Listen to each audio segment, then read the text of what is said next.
हमारा अगला वर्ड है नॉस्टैल्जिया। तो ये जो वर्ड है नॉस्टैल्जिया, ये एक नाउन है।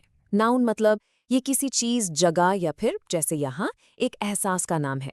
और नॉस्टैल्जिया पता है, एक बहुत ही स्पेशल फीलिंग है।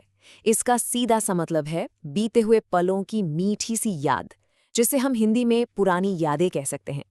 जब आप अपने पास्ट को याद करके थोड़ा खुश और थोड़ा सा उदास, एक बिटर स्वीट सा महसूस करते हैं, बस उसी फीलिंग को नॉस्टैल्जिया कहते हैं। चलिए अब इसको एक सेंटेंस में यूज करके देखते हैं ताकि और क्लियर हो जाए।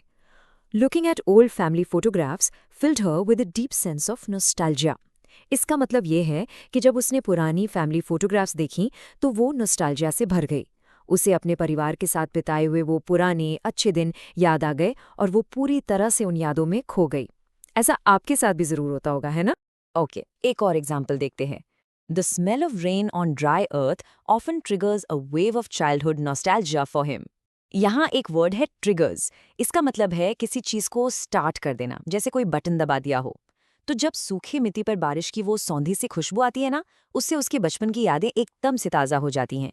कई बार कोई खास खुशबू हमें सीधा अपने पास्ट में ले जाती। अब ये एग्जाम्पल तो आई एम श्योर बहुत ही रिलेटेबल है। For many the music of the 90s is pure nostalgia, reminding them of the college days. मतलब बहुत से लोगों के लिए 90s का म्यूजिक तो प्योर नॉस्टैल्जिया है, जो उन्हें सीधा उनके कॉलेज के दिनों की याद दिलाता है।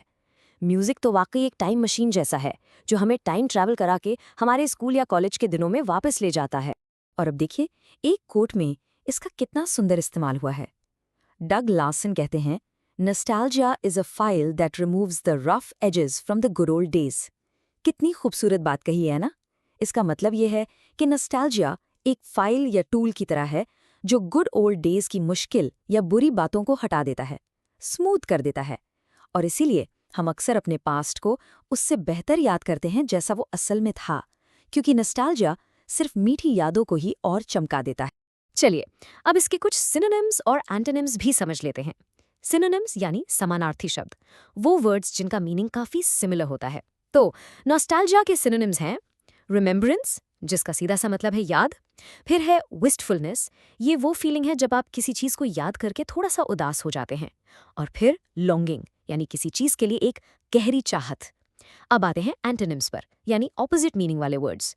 पहला है फॉरवर्ड लुकिंग, जिसका मतलब है आगे की यानी फ्यूचर की सोचने वाला।